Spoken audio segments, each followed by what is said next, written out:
Question number 1. Ayodhya is located in which state of India? Ayodhya ভাৰতৰ কোন ৰাজ্যত অৱস্থিত? শুদ্ধ অপশ্যন হ'ব option A Uttar Pradesh. Question number 2. When was the foundation stone of the Ram Mandir laid? Ram মন্দিৰৰ আধাৰশিলা কেতিয়া স্থাপন কৰা হৈছিল? শুদ্ধ অপশ্যন হ'ব option C 2020। Question number 3. Which year did the Supreme Court of India give the final verdict on the Ayodhya dispute? কোন চনত ভাৰতৰ উচ্চতম ন্যায়ালয়ে অযোধ্যা বিবাদৰ ওপৰত চূড়ান্ত ৰায় দিছিল?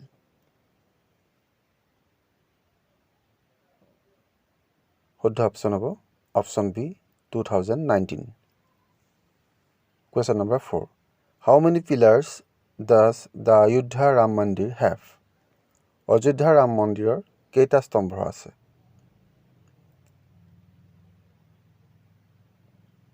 শুদ্ধ অপশ্যন হ'ব option B 392। Question number 5.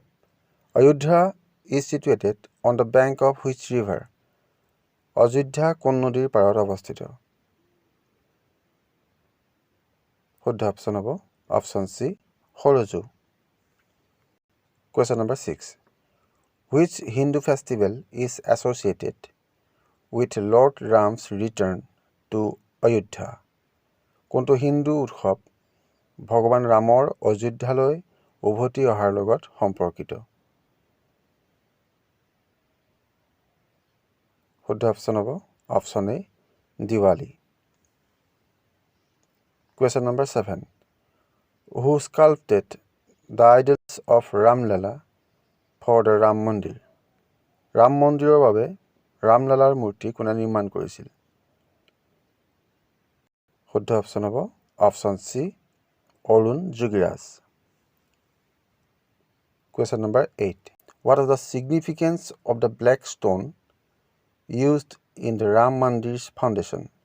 Ram মন্দিৰৰ ভেটিত ব্যৱহৃত ক'লা শিলৰ তাৎপৰ্য কি?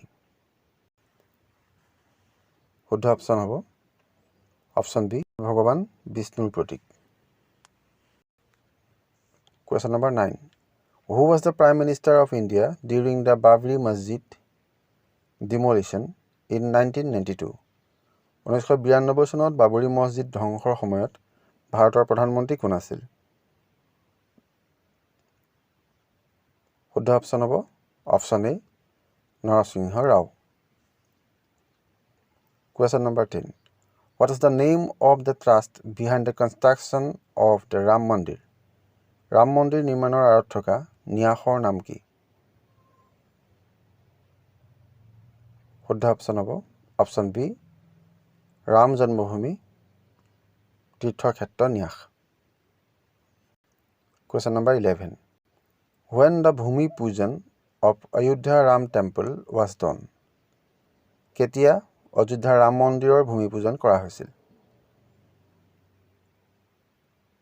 শুদ্ধ অপশ্যন হ'ব option B August 5, 2020। Question number 12. What was the name of Ayodhya before 2018? 2018 চনৰ আগতে অযোধ্যাৰ নাম কি আছিল? শুদ্ধ অপশ্যন হ'ব option A Faizabad. Question number 13. Who was the President of India in 1992 when Babri Masjid was demolished? 1992 চনত বাবৰি মছজিদ ধ্বংস হোৱাৰ সময়ত ভাৰতৰ ৰাষ্ট্ৰপতি কোন আছিল?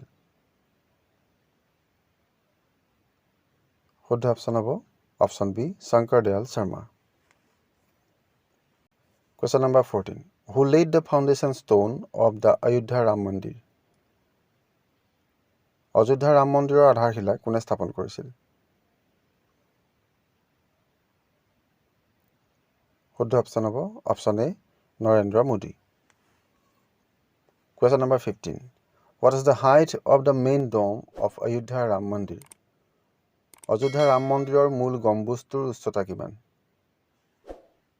শুদ্ধ অপশ্যন হ'ব option D 161 feet। Question number 16. Which historical event is associated with the disputed land in Ayodhya? কোনটো ঐতিহাসিক ঘটনা অযোধ্যাৰ বিতৰ্কিত ভূমিৰ সৈতে সম্পৰ্কিত? শুদ্ধ অপশ্যন হ'ব অপশ্যন সি বাবৰি মছজিদ ডিমলিশ্যন অৰ্থাৎ বাবৰি মছজিদ ধ্বংস। Question number 17. Who is the chief architect of Ram Mandir? Ram মন্দিৰৰ মুখ্য স্থপতি কোন? শুদ্ধ অপশ্যন হ'ব option B Chandrakant Sompura. Question number 18. In which style is the Ayodhya Ram Temple constructed? অযোধ্যাৰ ৰাম মন্দিৰ কোন শৈলীত নিৰ্মাণ কৰা হৈছে? শুদ্ধ অপশ্যন হ'ব অপশ্যন সি Nagar style.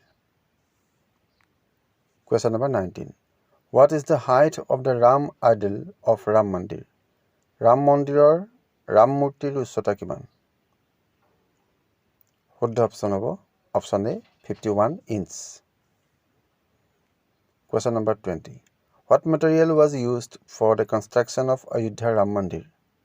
অযোধ্যা ৰাম মন্দিৰ নিৰ্মাণৰ বাবে কি সামগ্ৰী ব্যৱহাৰ কৰা হৈছিল? শুদ্ধ অপশ্যন হ'ব অপশ্যন সি sandstone.